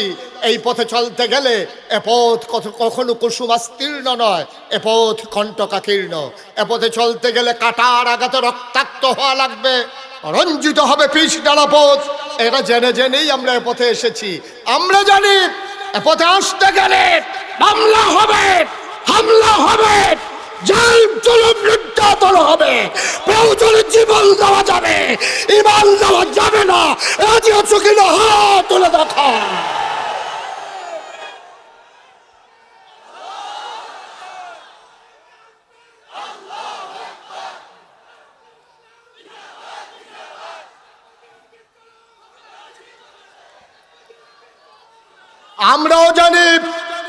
আমরাও জানি কেমন করে তাল মিলিয়ে চলতে হয়, আমরাও তাল মিলিয়ে চলতে জানি, কিন্তু আমরা বিশ্বাস করি এই দুনিয়ায় ফুলের মালার কোনো দাম নাই, কবরে যদি হয় জোতার মালা। ঠিক কিনা বলো? আর এই দুনিয়ায় যদি টিটকারি হয়, মস্কারা হয়, গুম হয়, নির্যাতন হয়, নিপীড়ন হয়, মামলা হয়, হামলা হয়, ফাঁসি কাস্টে ঝুলতে হয়, বিশ্বাস আছে যেদিন কবরে যাব অপেক্ষা করছে আমাদের জন্য ফুলের মালা। ঠিক কিনা বলো? সুতরাং দুনিয়ায় ছেলেরা বসাও, তারা চুপ করে বসাও, তা কায়দা ভাইয়া লাইছে বালা। সবাই কনা আমিন, জোরে কনা আমিন। সুতরাং ভাইয়েরা, এটা কোনো হিংসি না, ঝগড়া বিবাদ না, কাউকে হ্যাঁও করা না, কাউকে খাটো করা না। বিশ্বাস করেন আপনি এই পথে যখন অবিচল আস্থা নিয়ে চলবেন, আপনার হাদিয়া বন্ধ হয়ে যাবে, আপনার উপরে টিটকারি আসবে, মস্কারা আসবে, চাকরির উপরে আঘাত আসবে, আপনাকে মানুষ টিটকারি মারবে, আপনার স্ত্রী আপনাকে মস্কারা করবে এই পথে যদি আপনি সঠিকভাবে আসেন। আজকে নতুন করে আসেন, দেখবেন আপনার স্ত্রী আপনাকে টিটকারি করে, মস্কারা করবে। আপনি দাড়ি রাখেন না, দাড়ি রাখছেন, আপনার স্ত্রী দাড়ির পক্ষে না, দেখবেন আপনার কি আগুন যাইতে আছে ঘরের ভিতরে। আপনি টের পাইছে, যার ঘরে এই আগুন সে টের পাইছে। আপনি হাতে জি কইও লাভ নাই, না কইও লাভ নাই, যার ঘরে এই আগুন। এখন তো দাড়ি রাখছে, তো হুজুরের ওয়াজ শুনে, 5 ওয়াক্ত নামাজ পড়ে, দাড়ি রাখছে, পাঞ্জাবি গাও দেয়, টুপি পাতার দেয়া রে, তার বউয়ে কি একটা কারবার চাইতে আছে ঘরটার ভিতরে, একটা আগুন জ্বলতে আছে, এর ভিতরে দিয়া হ্যাঁ তার শালিয়ে ফোন দিছে, আফা কেমন আছো? কই কি আর বালা, নমুনা খারাপ। দুলাভাই কতটা দুলাভাই আছে, মাইয়া তো সিল্লান দিয়া লাগছে, দুলাভাইয়ের কি হয়েছে? কতটা দুলাভাই হুজুর না, দুলাভাই বলে হুজুর হয়ে গেছে গা, দাড়ি রাখলো গেলে, টুপি মাথার দিল গেলে, দুলাভাই এখন হুজুর হয়ে গেছে গা, তাই দুলাভাইয়ের নাই। নাউজুবিল্লাহ কইতেন না, জোরে বলবেন না নাউজুবিল্লাহ। তাইলে বিরোধিতা করলো কয় দল? 1 নম্বরে যারা রাজনৈতিক নেতা, 2 নম্বরে যারা ছিল পুঁজিপতি টাকাওয়ালা। আজকেও বাংলাদেশে ওই যে বললাম পহেলা বৈশাখে 31st নাইটে 16ই ডিসেম্বরের বিজয়ে তারা টাকা দেয়, পয়সা দেয়, কোটি কোটি টাকা কনসার্টে আয়োজন করে, স্পন্সর করে। আজকে চান্দিনা মাহফিল হয়, এখানে কোনো একটা গ্রুপ এসে বলবে না কোরআনের মাহফিল যখন হয় আর আমরা যখন মুসলমান, পুরাটা খরচ আমরা কোম্পানি দিতে চাই, বাংলাদেশে কোনো কোম্পানি আয়োজন করতে রাজি না। ঠিক কিনা? ওরা বেহায়াপনা ছড়ানোর জন্য ওদের টাকা ইনভেস্ট করে, ওরা ইসলামকে ধ্বংস করার জন্যে তারা টাকা ইনভেস্ট করে, যুবক যুবতীর মাঝে অবাধ বিচরণ ছড়িয়ে দেওয়ার জন্যে, বেহায়াপনা অশ্লীলতায় আমার এই যুব সমাজকে ধ্বংস করার জন্যে ওদের যত পায়, তারা ইসলামকে রক্ষা করার জন্য ওদের একটা টাকাও খরচ হয় না। ঠিক কিনা বলেন? 3 নাম্বার কারা বিরোধিতা করলো? আবার আপনারা চমকে উঠবেন, থমকে দাঁড়াবেন, আশ্চর্যান্বিত হয়ে যাবেন। 3 নম্বরে নবীর যারা বিরোধিতা করেছে ওরা হলো তৎকালীন ধর্মগুরু। যারা তৎকালীন সময়ে পূজা দিত, আমাদের দেশে হিন্দুদের যে পূজা দেয়, তো নিজে নিজে কিন্তু পূজা দেয় না, পূজা নিয়ে ব্রাহ্মণের কাছে কয়, ঠাকুরের কাছে কয়, পুরোহিতের কাছে কয়, ভাই আমার একটা পূজা দেওয়া লাগবে, আমার বড় বিপদে আছে, ব্যবসায় বাইর খাইছি, ফলা বিদেশ যাইব, তারে বিয়া করায়, ফলা বাচ্চা হইছে, আমার একটা পূজা দেওয়া লাগবে, একটু পূজাটা দিয়ে। এই কথা বলার পরে তখন পুরোহিত কি কয়, ঠাকুর কি কয়? ঠাকুর কয় 1 ছড়ি কলা লাগবে, 5 কেজি দুধ লাগবে, একটা ধুতি লাগবে, একটা গামছা লাগবে, নতুন একটা ফাতিলা লাগবে, একটা কলস লাগবে, আর একটা খাসি ফাডা, হেরার তো ফাডা না, তো একটা পাঠা লাগবে। এই সবগুলো নিয়ে আসেন, পূজা দেওয়া হবে। খুব ঠান্ডা মাথায় চিন্তা করেন। এখন পূজা দেবে একজন হরিনাথ, হরিনাথে পূজা দিব, গেছে ঠাকুর ব্রাহ্মণের কাছে, ব্রাহ্মণ তারে কইয়া দিছে কি কি লাগবো, কলার ছড়ি লাগবো, দুধ লাগবো, ফাড়া লাগবো, খাসি তারপরে ধুতি লাগবো, গামছা লাগবো, নতুন ফাইলা লাগবো, নতুন কলস লাগবো। আচ্ছা এবার কর, মনে করেন আজকে থেকে বাংলাদেশে সব পূজা বন্ধ, ইন্ডিয়াতে সব পূজা বন্ধ, তো যারা ধর্মগুরু, যারা ঠাকুর, যারা পুরোহিত, এখন তো তার কাছে আর কেউ পূজা দিতে যায় না। তো পূজা দিত না গেলে তার কলার ছড়িও শেষ, তার 5 কেজি দুধও শেষ, ফাড়াও শেষ, গামছাও শেষ, তার ধুতিও শেষ, তার নতুন কলসও শেষ, ফাইলাও শেষ। এবার আপনারা কোন এই ব্যাহতার কি বাংলাদেশও আছে যে আপনি কইবেন পূজা বন্ধ আর ব্রাহ্মণ ঠাকুরেরা কইবে কোনো সমস্যা নাই বন্ধ করে দাও? এটা মেনে নেবে না। তারা চাইবে পূজা চলুক, তাইলে আমাদের ইনকামের পথ খোলা থাকুক। বাংলাদেশও একদল আলেম নামদারি যারা নবীর কুওয়ারিস, নবীর প্রকৃত ওয়ারিস নয়, যারা জীবন বাজি রেখে নবীর দিনকে আগাই নিতে চায় না, যারা মনে করে এমনি দাওয়াত টাওয়াত খাইয়া হ্যানতে হ্যানতে লইয়া সইয়া এই কেউ দোয়া কইরা ফার কইরা দিয়া এইভাবে বিভিন্ন সময়ে বিভিন্ন কাজ কইরা যারা বৈশা বৈশা খায়, শক্ত সামর্থ্য মানুষ থাকার পরেও, এলেম কালাম থাকার পরেও সে একটা গৃহস্থিও করে না, একটা অটোও চালায় না, একটা রিক্সাও চালায় না, একটা ভ্যানও চালায় না, কোনো চাকরিও করে না, কোনো ব্যবসাও করে না, কোনো কৃষিকাজও করে না। যেই মানুষটি বইয়া বইয়া খায়, তারা চিন্তা করছে ইসলাম যদি কায়েম হয়ে যায়, সবাই যদি কাজ করে খাওয়া লাগে, তাইলে তো আমার এই সবই বন্ধ। এই সবই বন্ধের জন্য তৎকালীন জমানায় একদল ধর্মগুরু যারা, তারা নবীর বিরোধিতা করেছে, ঠিক কিনা বলো? আজও এই বাংলাদেশে একদল মুসলমান নামধারী, টুপিদারি, ধ্বজাধারী, একদল পাঞ্জাবিওয়ালা মানুষ, তারা দেখা গেছে যে ইসলামের মৌলিক বিষয়ে কথা আসলে তারা নিজেদেরকে ইসলামের বিরোধিতা করা শুরু করে। এবং যখন ওই গণজাগরণ মঞ্চ হয়েছিল, শাহবাগের জমিরও যখন অশ্লীলতা বেহায়াপনা ছড়িয়ে পড়েছিল, তখন এই বাংলাদেশে আলেম নামদারি মানুষগুলোও বলেছে যে আমরা সবচেয়ে বড় পুণ্যের কাজ করেছি, এই বেহায়াপনায় যোগ দিতে পেরেছি, ঠিক কিনা? সবাই বলেন নাউজুবিল্লাহ, জোরে বলেন নাউজুবিল্লাহ। তো বইয়া বইয়া খাওয়ান গেলে মেহনত করে খায় কারা? বইয়া বইয়া খাওয়ান গেলে তো মেহনত করে খাওয়ানোর দরকার নাই। বাংলাদেশে মনে কষ্ট নেবেন না, মনে কষ্ট নেবেন না। হক্কানি পীর মাশায়েখ আছে বলে এখনো বাংলাদেশে মুসলমান টিকে আছে, কিন্তু পীরালির নাম দিয়া একদল যেইভাবে ইসলামটাকে শেষ করে দিয়েছে, একদল, সবাই না, হক্কানি পীর মাশায়েখ আছেন এখনো, কিন্তু পীরালির নাম দিয়া একদল মানুষ এই হগিন নিবেদি টেহা দেয় খায়, রিক্সাওয়ালা টেহা দেয় খায়, খালি হিকছে এইটা এমনি আত্রা এমনি থাহে কেটাই যেন এমনি ঘুরাই দিছিল, এটা আবার এমনি হইয়া যায়, ঠিক কিনা কও? কেন আপনার মতো মানুষ, আমি যে মুস্তাক ফয়েজি, আমিও তো ফিসাব, আমি মেহনত, আমি মাটি কাটলেও তো ডেলি 500 টাকা পাই। আমি যদি মাটিও কাটি আমার এই ডেলি 500 টাকা রুজ দেওয়ান লাগবো। আমি অটো চালাইলেও 1000 টাকা কামাই করতাম পারাম, আমি সিএনজি চালাইলে আমি 1500 টাকা কামাই করতে পারবো। কিন্তু বাংলাদেশে এমন অনেক পীর আছে, 1-2 জন না, শত শত আছে, কোনো কাজ নাই, কোনো কাজ নাই, অর্ধাঙ্গ বিকলাঙ্গ না, পরিপূর্ণ সুস্থ মানুষ, শুধু বৈশা বৈশা খায়, মানুষ দেয় আর হ্যাঁ খায়, এইরকম আছে নাকি নাই? তারে বসান, এই ছেলে বসো, বসো, উডে উডে সিফা দিয়ে বইয়ে থাকবে না, আছে নাকি নাই? 1500 বছর আগে আমার নবীজি, আহারে, কেউ যদি প্রমাণ দিতে পারেন যে একদিন তিনি বসে বসে খাইছে, আমার একদিন একজন প্রমাণ দেন, একটা প্রমাণ দেন যে নবী 63 বছরের জিন্দিগিতে একদিন তিনি অসহায়ভাবে শুধু বসে বসে তিনি খাবার দাবার চেয়েছে। ওনার কি হাদিয়া ছিল না? সাহাবারা তো কলজাটা কাটতে দিয়ালাইতে চাইছে, তারা বাড়িঘর দিয়ালাইছে। একদিন আম্মাজান আয়েশার ঘরের ভিতরে একজন আনসার মহিলা আইসা দেখে যে নবীজিরে জিজ্ঞেস করছে, আম্মা, ও আম্মা, নবীজি যে ঘুমায় বিছানাটা আমাকে একটু দেখাবেন, কেমন বিছানায় তিনি ঘুমায়? গিয়া দেখে একটা চট, এক ভাঁজ করা একটা চট, এটা বিছাই রাখছে। এই চটটার উপরে হাত রাইখা মহিলারা কাঁদতেছে, আরে আমরা কত নরম বিছানায় ঘুমাই, আর নবীজির মতো মানুষ এই একটা চটের উপরে ঘুমায়। এই কথা বলে কাঁদতেছে, বলতেছে, আম্মা, ও আম্মা, আমার ঘরে একটা তোষক আছে, উপর দিয়া চামড়া, পেছনে ভেতরে এই এই খেজুর গাছের শোভা দেওয়া, আমরা কি এটা নিয়ে আসবো?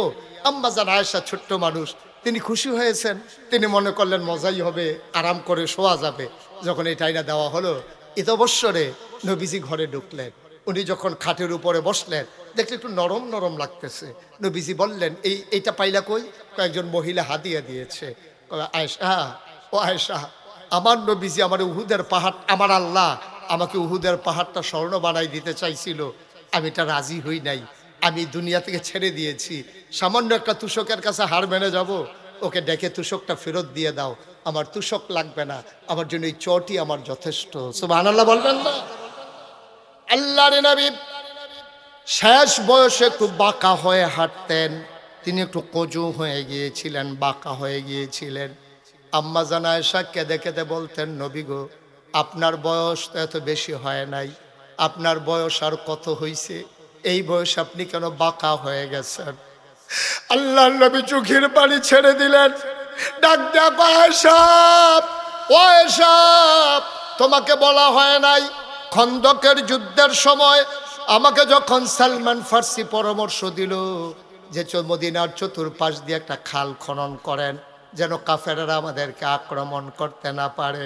আয়েশা গো, ও আয়েশা, খাল খনন করতে গিয়ে আমার সাহাবারা সবাই মাটি কাটতেছিল, পাথর উঠাইতেছিল, বড় একটা পাথর পড়ে গেল, এটা কোনোভাবেই উঠানো যাচ্ছিল না। জোহরের আজান পড়ে গেছে, মানুষগুলো অস্থির হয়ে গেছে, পাথর আর আলগি দেওয়া গেল না, বিরাট পাথর। নবীজির কানে যখন খবর গেল, নবীজি বললেন, সবাই সরো, এই দায়িত্ব আমার উপরে, আমাকে দাও, পাথরটা আমি সরিয়ে দেই। সুবহানাল্লাহ। আল্লাহর নবী পাথরে ধরলেন, তিনি সবাইকে সরিয়ে দিলেন। আল্লাহর নবী পাথর ধরে যেই টান মেরেছেন, রগের ভিতরে টান পড়েছে, কোমরের ভিতরে তিনি ব্যথা পেয়ে ফেললেন।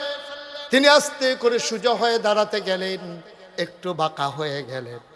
নবীজি কান্দে আর কয়, আয়েশা, সেই দিন যে পাথর টান দিয়ে একটু ব্যথা পাইছিলাম, এই ব্যথাটা আজ পর্যন্ত আর আমার কাছ থেকে গেল না। দুজাহানের বাদশা নবী, দুজাহানের বাদশা নবী। ভাই, ইবনে তাফসির ইবনে কাসির, একটা বিশ্ববিখ্যাত তাফসির, ইবনে কাসির দামিশকি রহমাতুল্লাহ আলাই, তার একটা হাদিস এনেছেন সেখানে নবীজির। এই হাদিসটা এত রেয়ার, আমি আর কোথাও অনেক জায়গায় খুঁজছি, আমি হাদিসটা আর পাই নাই। সেখানে ইবনে কাসির দামিশকি রহমাতুল্লাহ আলাই বলেন, একবার নবীজি বসে আছেন, এমন সময় একজন বেদুইন আরব, দূর মরুভূমির গ্রামের একটা আরব মুসলমান আসছে নবীর দরবারে, এসে বলতেছে, আসসালাতু ওয়াসসালামু আলাইকা ইয়া রাসূলুল্লাহ, আসসালাতু ওয়াসসালামু আলাইকা ইয়া হাবিবাল্লাহ। নবী বললেন, ওয়া আলাইকুম আসসালাম ওয়া রাহমাতুল্লাহ, কি খবর? কই, ইয়া রাসূলুল্লাহ, আপনি কি আমাকে চিনতে পেরেছেন? কই, না, তোমাকে তো চিনলাম না। কই, আমি দূর মরু প্রান্তরে একেবারে অজপাড়া গায়ে নিবৃত পল্লীতে বর্ডার বেল্টে আমার ঠিকানা, আমি একবারে সাইডে আমার বাড়ি, সবসময় তো আসতে পারি না, এজন্য আপনি আমাকে দেখেন কম, আপনারেও আমি দেখি কম। নবী গো, একটা খুশির খবর নিয়ে এসেছি। আল্লাহর নবী বললেন, কিসের খুশির খবর? ইয়া রাসূলুল্লাহ, ইয়া হাবিবাল্লাহ, আপনি তো আমার রুহানি পিতা, আমার মেয়েটা তো আপনার নাতনি, আপনার মেয়ে, আপনার নাতনি বিয়ের উপযুক্ত হয়ে গেছে। আমি একটা ভালো ছেলে পাইয়া, নামাজি, পরহেজগার, অনেক সুন্দর উত্তম চরিত্রের অধিকারী একটা মানুষ পাইয়া তার জন্য বিয়ে ঠিক করে ফেলেছি, বিয়েও হয়ে গেছে। নবী গো, গুস্তাখি মাফ কর দিজিয়ে, বেয়াদবি মাফ করবেন, আমি আপনারে জানাইতে পারি নাই, আমি এসেছি এই জন্যে, আপনার নাতিনের বিয়েতে আপনি কি কোনো উপহার দিবেন না? সুবহানাল্লাহ বলবেন না? আপনি সম্পর্কটা দেখছেন, আপনি কি সম্পর্কটা বুঝতে পারতেছেন? কেমন সম্পর্ক থাকলে উম্মতে গিয়া নবীজিরে কয়, ইয়া রাসূলুল্লাহ, আমার ভাইয়ার বিয়া, আপনি কিছু দিতেন না? আপনি পারবেন আপনার নেতারে কইতেন?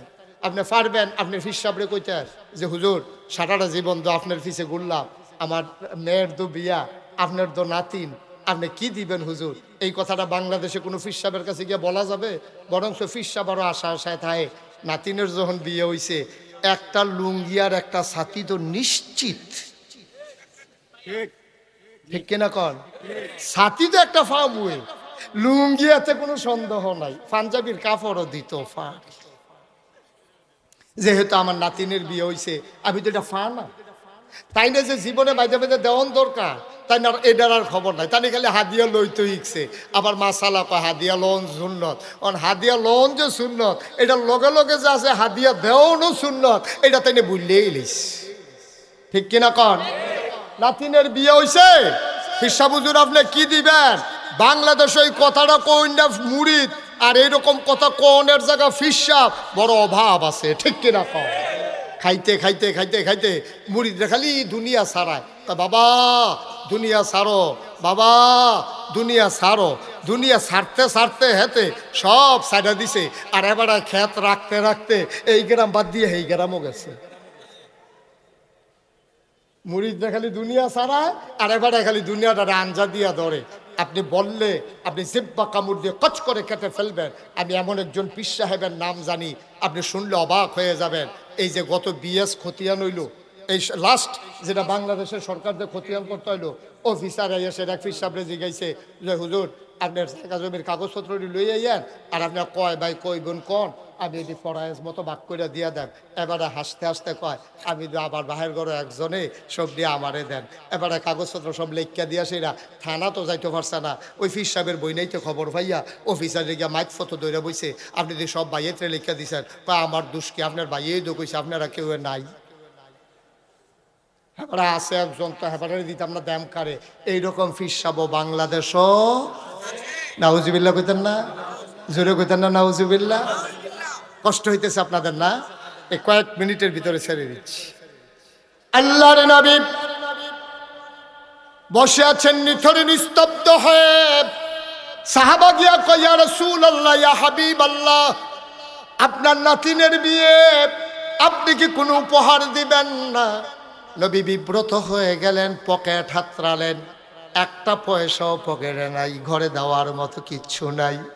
নবী এত লজ্জা পাইলেন, চেহারাটা লাল হয়ে গেল, চোখের কোণায় পানি জমে গেল। নবী থেমে যাওয়ার মানুষ না। নবী বললেন, সাহাবা আমার, আগামীকালকে সকাল 11টার দিকে তুমি আইসো।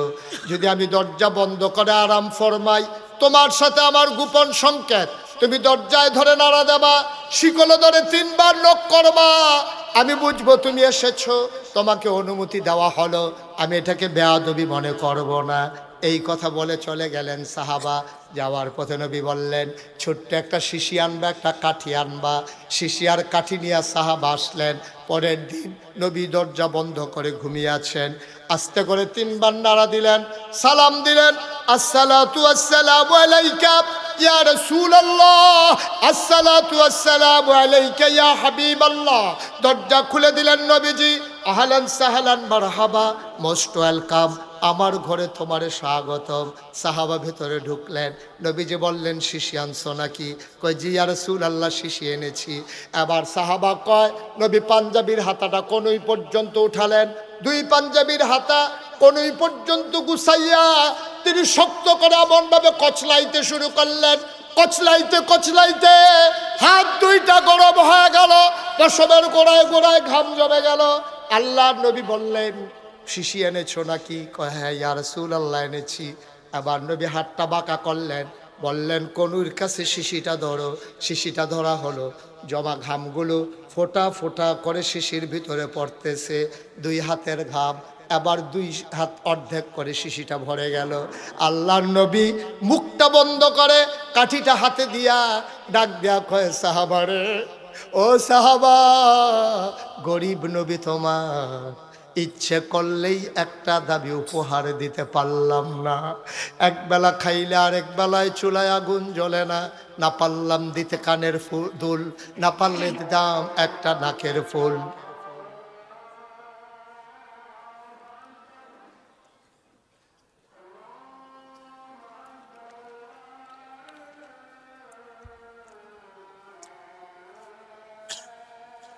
একটু বসেন, এই যে এই ছেলে, মাইটা কালারের গঞ্জি বসো। চুলায় আগুন জ্বললে 3 দিন চুলায় আগুন জ্বলে না। তোমার মেয়ের বিয়েতে খুব আশা ছিল বড় একটা উপহার দেব, কিন্তু দেব কেমনে? গরিব নবী তোমার, দিতে পারলাম না একটা নাকের ফুল, 2টা কানের দুল, পারলাম না গলার মালা, হাতের বালা, বেনারসি কাথান, কোনো কিছুই তোমার মেয়েকে দেওয়া হলো না। ঘরে এসে তালাশ করলাম, বিয়েতে দেওয়ার মতো কি আছে তোমার মেয়ের জন্যে? অনেক তালাশ করার পরেও কোনো জিনিস পাই নাই। তোমারে কথা দিয়েছি উপহার দেব, বাবা কিচ্ছু দিতে পারলাম না। এই যে আমার গায়ের পসিনা, এই যে পসিনা মুবারক ঘাম, এটা তোমার শিশির ভিতরে দিলাম, মুখটা বন্ধ করে নিয়ে যাও। তোমার মেয়ের বিয়েতে আমি নবীর পক্ষ থেকে এইটাই উপহার।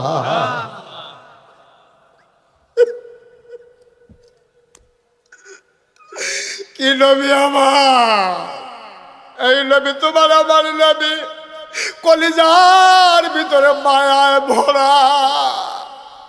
আল্লাহ কোরআনুল কারীমে কত সুন্দর করে ওয়াজ করে দিলেন, ফাবিমা রাহমাতিম মিনাল্লাহ, ফাবিমা রাহমাতিম মিনাল্লাহি লিনতা লাহুম ওয়ালাউ কুনতা ফাজ্জান গালিজাল কলব লানফাদ্দু মিন হাওলিক ফাআফু আনহুম ওয়াস্তাগফির লাহুম ওয়াশাবিরহুম ফিল আমর فإذا عزمت فتوكل على الله إن الله يحب المتوكلين। কল যারা ভরা নবীর মায়া, দুনিয়ার মানুষের জন্য, সমস্ত প্রাণীর জন্য মায়ার মায়া। এই নবী বিয়েতে কিচ্ছু দিতে পারলেন না, নিজের গা থেকে ঘাম মুবারক বের করে এক শিশি ঘাম ওই ওবাদুইন আরবের হাতের ভিতরে দিয়ে কই, এইটাই তোমার মেয়ের বিয়েতে উপহার। সাহাবা মাথা নিচু করে বাড়ির দিকে রওনা করলেন। মেয়েটা বাড়ির আঙ্গিনায় দাঁড়িয়ে আছে, নবী উপহার দেবে, বাবা নিয়ে আসবে। ছোট্ট মেয়ে, একেবারে কিশোরী মেয়ে, মেয়েটার মনে বড় আনন্দ, নিশ্চয়ই নবী ভালো একটা উপহার দেবে। উপহার পেতে কান্না ভালো লাগে। মেয়েটা অপেক্ষমান, বাবা কেন আসে না? বেলা পড়ে যায়, বাবা কেন আসে না? দূরে মরুভূমির মাঝে তাকিয়ে দেখি একটা মানুষ ক্লান্ত পরিশ্রান্ত হয়ে আগায় আসতেছে। বাড়িটা ছিল বিচ্ছিন্ন একটা জায়গায়। মেয়েটা যখন দেখলো, দূর থেকে বুঝলো আব্বা আসতেছে, মেয়েটা দিল দূর, মাঠের মাঝামাঝি চলে গেল, বাবাকে জড়িয়ে ধরলো, দেখে হাত খালি। বলে, বাবা আমার বিয়ে থেকে আমার নবী যে কোনো উপহার দেয় নাই, কিচ্ছু কি দেয় নাই আমার নবী? লোকটা কান্দে আর কয়, হবে তোর ভাগ্য বড় ভালো, তোর মতো মেয়ে আসমানের নিচে জমিনে আর আছে কিনা আমি জানি না, সবচেয়ে দামি উপহারটা তুই পেয়ে গেছস। আব্বা কই উপহার?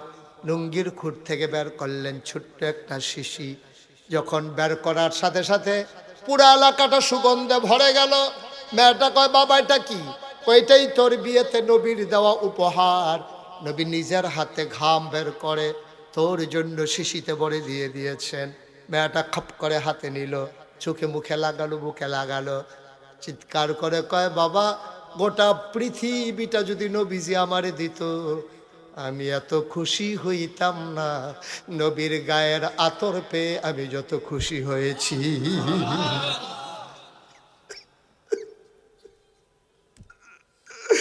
ও চালদিনার মুসলমান,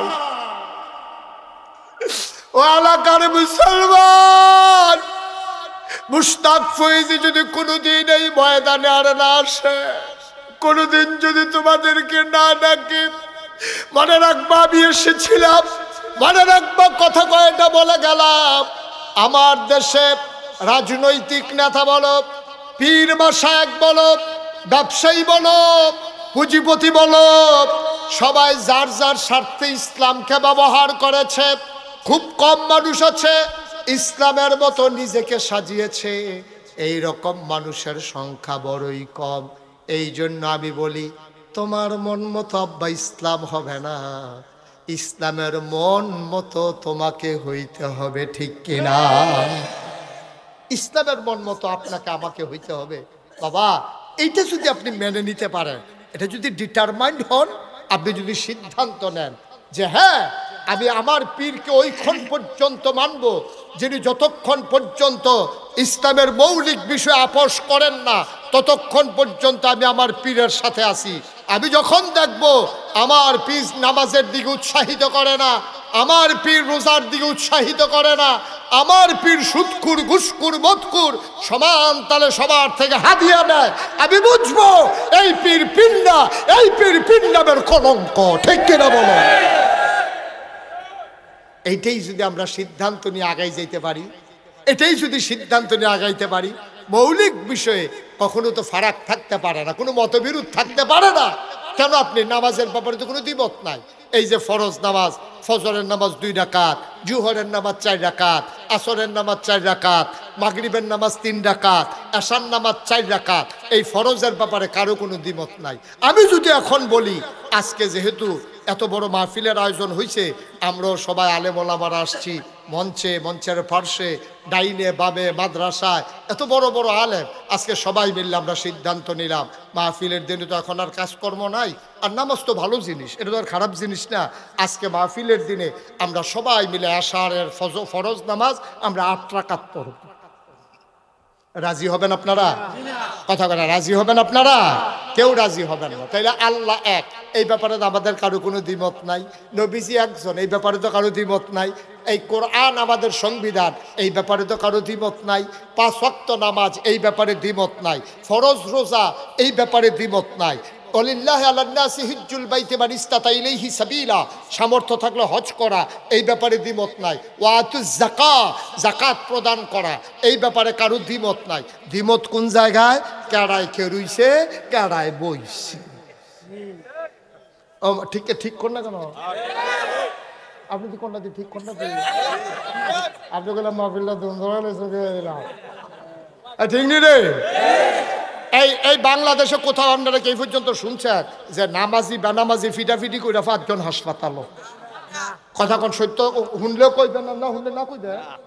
আমি শুনছি না ভাই, ওকার আমি ফরসিম ফেল ফিটা কইতাম পারাম, আমি এই পর্যন্ত কোনখানে শুনছি যে নামাজি বেনামাজি ফিটাফিটি হয়েছে, এর ভিতরে 5 জন হাসপাতালও গেছে, এরকম কোথাও হয়েছে?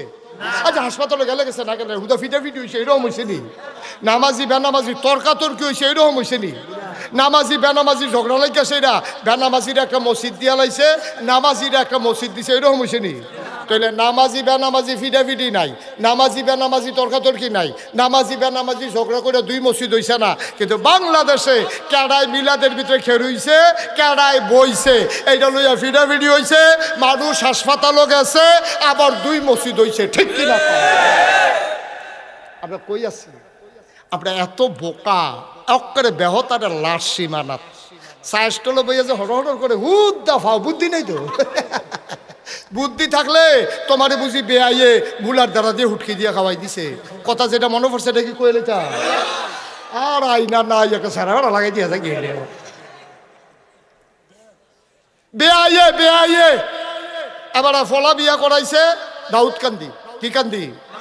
দাউদকান্দি। এবার এমন বুদ্ধিমান বেআই পাইছে, এই বেআইয়ে শান্তিরাতে গেলে এবারে বেআই এত মেহনত করে আইছেন, নিশ্চয়ই খিদা আছে, রেডিমেড যা আছে খাইয়ালাম। তো রেডিমেড যা আছে খাইয়াল, তো রেডিমেড একটা মানুষের রোল খিতা থাকে, মুলার দ্বারা দিয়ে হুটকি দিয়ে রাঁধছে, এরপরে গিয়া কচু শাক রাঁধছে, এরপরে গিয়া ডাইল রাঁধছে, এইটা দিয়ে বেআইরে খাওয়াইছে। এবার আপনারা বলতে হবে সান্দিনার বেআইয়ে কি জিতছে না ঠকছে? মা কথা না, জিতছে না ঠকছে?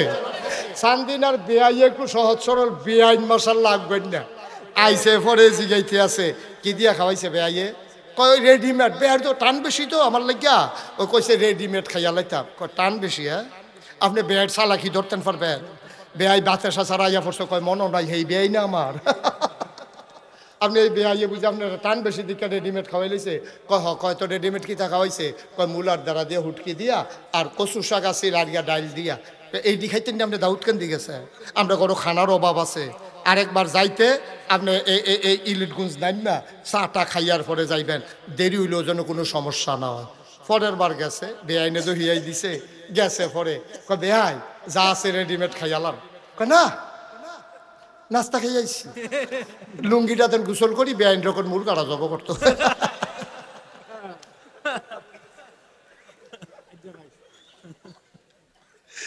এখন এই দাউদকান্দির বেআইয়ে কি জিতছে না ঠকছে রে? সান্দিনার বেআইয়ে জিতছে। শয়তানে তো খারা আদুব্বুম মুবিন, এটা হলো শয়তানের হেডকোয়ার্টার। হ্যাঁ, তো চ্যালেঞ্জ করছে তোমার বান্দা কেমনে জান্নাত যায় আমি এটা চাইয়া দিতে আসি। এই কথা কই না শয়তানে, তোমার তো আকাম কুকামও লাগাই দিছে। ওই বেআইয়ে যেমন মুলার দ্বারা হুটকি দিয়ে খাওয়াই দিছে, শয়তানে তোমারে কেডায় দাঁড়াইছে কেডায় দাঁড়াইছে না এই ফেসো হালাই দিয়া তোমারে নামাজ কাজা করাইছে, ঠিক কিনা কর? তোমারে নামাজ ছড়াইছে, তোমারে লাগাই দিছে ফিটাফিটির এগুলো দিয়ে নামাজের খবর নাই। আরো সহজ কইরা কইতে আছে, সারা জীবনের নফল যদি একখানো করেন আপনি একটা ফরজের সমান বানাইতে পারবেন না। পারবো? নাহলে মোলামা যারা আছেন কোন পারবো? সারা জীবনের নফল একখানো করলো, নফলের জায়গাত নফল, ফরজের জায়গাত ফরজ, সারা জীবনের নফল মিলাইলো একটা ফরজ হইতো না। ঠিক কিনা কও? তো এই দাউদ, এই নোয়াখালীর হুজুর তো তারা আবার সিহন বুদ্ধি বেশি, তারা ডাব খায় বেশি, তো আয়োডিন বালা। তো এই দাউদকান্দির হুজুরে যখন ওয়াজ করতে আসে, সারা জীবনের নফল মিলাইলেও একটা ফরজ হইতো না, একবার মাই দেখে রইছে, খেলে হুজুর তাহলে নফল ডিজে পল্লা বেটিকে ভাও গেল, কেন ফাও না এটি থাকবো, তবে ফরজ বানান যেত না। হ্যাঁ বেড়াই খেয়ে হুজুর তারপরেও কুদুর যদি কইয়া দিতেন কয়টা নফল মিলাইলে একটা ফরজ হয়, তাহলে কাম লাগলে বাড়াইয়া কয়টা ফরজ নফল করতাম। হুজুরে কয় জীবনে তো এই প্রশ্ন কেউ করছে না, যে 40 বছর ধরে ওয়াজ করতে আসি, কয়টা নফল মিলাইলে একটা ফরজ হয়, এই কথা তো কেউ এই পর্যন্ত জিজ্ঞাসা না। হুজুরে ধুম ধরে বইয়া রয়েছে, কোন কিতাব পাওয়া যাবো, কোন কিতাব পাওয়া যাবো, কয় না এটা কিতাব দিয়ে হইতো না। হুজুরে পরে কয় কি তারা জিজ্ঞাসলাম, হুজুর জিজ্ঞাসলাম কয়টা নফল মিলাইলে একটা ফরজ হয়। হুজুরে কতক্ষণ ধুম ধরে থেকে কয় যতটা সুবারি গাছ মিলাইলে একটা নারকল গাছ হয়।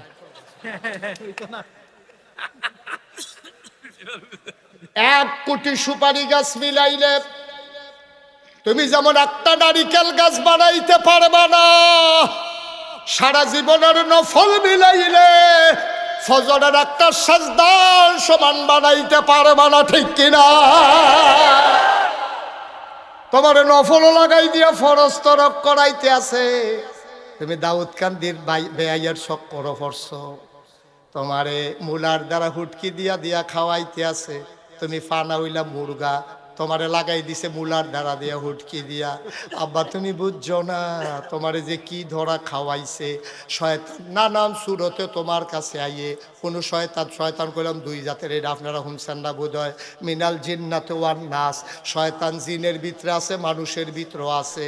এখন যেতে চুরি করতো আইয়ে জোতা, মসজিদও যেতে চুরি করতো আইয়ে, হাতে কোনো গলার বিদ্যে লেহা থাকে না সুর, হাতে কোনো একটা বাট ফেরা ভাব ধরে আইয়ে না, হাতেও বিছের একটা পাঞ্জাবি গাও দেয়, হাতেও বিছের একটা টুপি মাথাত দেয়, কারণ তে জানে টুপি মাথাত না দিয়া গেলে মানুষের সন্দেহ করে লাইব, পাঞ্জাবি না গাও দিলে সন্দেহ করে লাইব।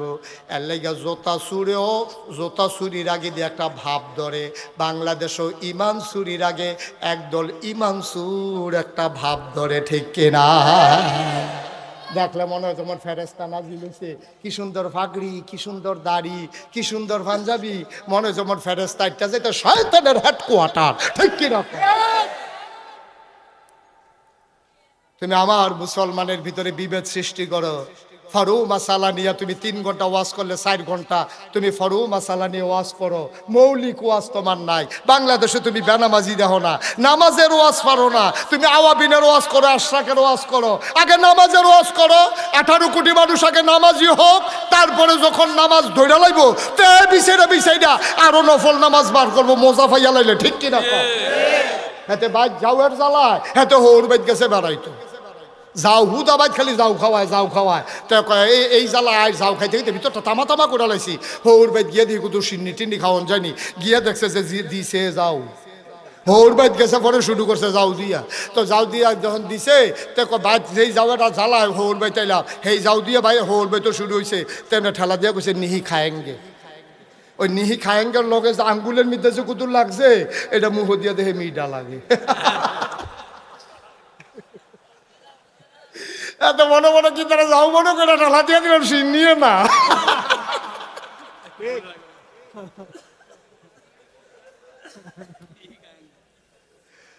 ও চান্দিনার মানুষ মন দিয়ে শুনো, তুমি ওই যাও আর সিন্নি আখ্যানো কইরো না, তোমার এই সিন্নিতে যাও লাগাই দেওয়ান গেলে তোমার বড় লাভ। ও ভাই হাতে ধরে বলে যাই, পায়ে ধরে বলে যাই, আজকে মুসলমান একটা ক্রাইসিস পিরিয়ড ওভারকাম করতেছে, এর ভিতরে দয়া করে বিভেদ সৃষ্টি কইরো না, বিভেদ সৃষ্টি কইরো না, বিভেদ সৃষ্টি কইরো না। মৌলিক বিষয়গুলো সবাই এক হয়ে যাও। আমাদের আল্লাহ কয়জন? নবী, কোরআন, ইসলাম একটা, কেবলা সব আমাদের এক। আমরা কেন দলে দলে আজকে অনেক? ভাই যতদিন তোমরা অনেক থাকবা ততদিন তোমরা মাইর খাবা, সবাই মিলে এক হয়ে যাও, আমার ইসলামের দিকে চোখ তুলে তাকানোর কারো সাহস থাকবে না, ঠিক কিনা? সব মিলে এক হয়ে যাও। আমার মনে আছে, আমি কথার জন্য কথা বলা না, এই 1 বছর ইন্ডিয়ার তারা, খুব খেয়াল করেন, সিহন কথা খেয়াল আছে নি? এই সিহন কথা কইতেছে হন, এক বছর ইন্ডিয়ার তারা, আমরা তারার একটা ধমক দিছি যে তোমরা দেশের গরু ফাড়াইতাম না, বর্ডারে শক্ত চেক হবে, দেখি আবার তোমরা কইতে কুরবানি দাও। এই কথা হইন না, আমরার ফলাফাইনি এত শক্ত হইছে, শিক্ষিত ফলাফাই জায়গায় জায়গায় সব ফার্ম করে আলেছে, এগ্রো ফার্ম, উমুকখানো ফার্ম, হ্যাক ফার্মের ভিতরে 100, 200, 150 গরু, হ্যাক গরু কি মাশাল্লাহ। অহন কুরবানি দিয়া সমীক্ষায় দেখা গেল যে গরু আরো উফুরছে, ইন্ডিয়াতে একটা গরু আনন্দ লাগছে না, সব আনা লাগতেন না। একতার এই রেজাল্ট। আমরা যদি এক হয়ে যাই তাইলে পার্শ্ববর্তী দেশগুলা আমাদের দিকে চোখ রাঙানোর সাহস পাবে না। আমরা যখন অলস হয়েছি, হেতারা তখন টিটকারি মারা শিখছে। আপনি যখন বইয়া বইয়া খাওয়া শিখছেন, হেতারা তখন আপনার হুমকি দেয়, ফেস নিবানি, রোহন নিবানি, আইও ওই যে সুইটটা ফলাফাইনার মতো আর কি, তোরে খেলাত লইতাম না, তুই লজেন বিশত্তা কেড়ে তোরে খেলাত লইতাম না, এই কারবার আর কি। আরে বাড়া বড় তো ফেস নেমনি, রোহন নেমনি, আপনি কি মাক না নি রে? আগে টেহা এর ফলে না ফেস দি দেশ, ঠিক কিনা ক? তো তোমরা যদি মনে করো দিতা না, তো আমরা ফোলাফাইন দিয়ে আবার ওই গরু পালনের মতো শুরু করুন লাগবো আর কি। আমার কথা তো তোমরা শুনো না, চান্দিনার তারা যে কথা শুনো, দেখবা ইন্ডিয়ার ফেলার চাওয়ানো লাগতো না। আমরা সবাই এখানে যারা আছে, আমি থেকে শুরু করে একেবারে মাহবুবুর রহমান আশরাফি ভাই, এবারে আরও বড় বড় এখন আলেম ওলামা থেকে আরম্ভ করিয়া সবাই মিল্লা আমরা সর্বোচ্চ 24 ঘন্টার ভিতরে মাত্র 1 ঘন্টা জমিনে কাজ করব। আমরা পেঁয়াজ গাছ লাগাবো, আমরা রসুন লাগাবো, আমরা কাঁচা বইচ লাগাবো, ধনিয়া পাতা লাগাবো। তারপরে আমরা কি করব, বাড়ির পিছে যে গাতাটা আছে এটা লেবার লইয়া অথবা জিফুতরে লইয়া এটারে সুন্দর করে গাতা কইরা কয়টা তেলাফিয়া ফালাই দেবো। তেলাফিয়া আর আম্মারে কয়াম, আমরা যার ওয়াইফরে কয়াম যে যার উডান আছে উডানের ফইডার কোনাটা দিয়া কয়টা লাউয়ের দানা কয়টা সয়ের দানা লাগাই দিব। আমরা নেট কিনা দেন, যেহেতু আমরা গৃহস্থী করি না, নেট দিয়া এই লাউ হইব সই হইব, আমরা হ্যানতে আম্মা লাউয়ের ডোকা ফাইরা সই ফাইরা, এরপরে কি ওই তেলাফিয়া মাছ হ্যানতে দইরা, এরপরে শহীদ তলেতে কাঁচামরিচ আর এই ধন্য এই কি কয় পেঁয়াজ ফুল্লা কাঁচামরিচ ফাইরা দিয়া ধন্য পাতা সিটা দিয়া রে, ঠিক কিনা ক? রাতারতে তেলাফিয়া দোনা লাগবো, শহীদ তলেতে ফেস লই আইব, কাঁচামরিচ ফাইরা দিয়া ধন্য পাতা সিটা দিয়া, এরপরে খাসির দানা আমরা যেদিন সই গাছ নামাইব, খাসির দানা টাসির দানা নামাইয়া আমরা ফেস শহীদ তলে। এরপরে আমি দেখতাম আগে আমরা ছোটোবেলায় আমরা এই রসুন করতো, রসুন বেরিয়েতে চুলের মতো বেনি বানাইয়া ওই তরকের লগে রুয়ার লগে নিয়ে বান, ঠিক রে আম্মাই হ্যানটা নামাইয়া চেঁচা দিয়া এই ডাইল বাগান দিয়া লাইতো। আমরা যদি আবার নিজেরা এই মানুষগুলো এখানে যারা আছি, আমরা যদি সবাই মিলে আজকে সিদ্ধান্ত নেই আমাদেরকে আর কাউকে চোখ রাঙ্গাতে দেব না, টিটকারি মস্কারা করতে দেব না, আমরা যদি নিজেরা ফেস করা শুরু করি, নিজেরা রসুন করা শুরু করি, ধন্যবাদ ধন্যবাদ কাঁচামরিচ লাগান শুরু করি, ফিসের গাতাটার মতো করা তেলাফিয়া হালাই রহি, দেখবা যে আমরা স্বয়ং সম্পূর্ণ হয়ে যাব। এরপরে এটি কোনো রাহুন্য জিনিস না, আনারস ফাইকা গেলেগা একদিনেতে 2 দিন রাখবা, এরপরে ফসা ধরবো। আমরা যদি না আনি, কাডল ফাইকা সারলে তারা না খাইয়া যেটি থাকবো, আমরা যদি না আনি তখন তারা কী করবো, ফেস কুনে 1 বছরের 1 বছর রাহন জানা এটি খাওয়ন লাগবে। আমরা যখন এরপরে আনতাম না, যখন কেউ তো আমরা রয়ে গেলে আমরা আনাম কিতাম, এরপরে ইন্ডিয়ার তারা কাটা তারের বেড়ার কাছে আইয়া তোমরা এটা ডাক দিব, দুলা ভাই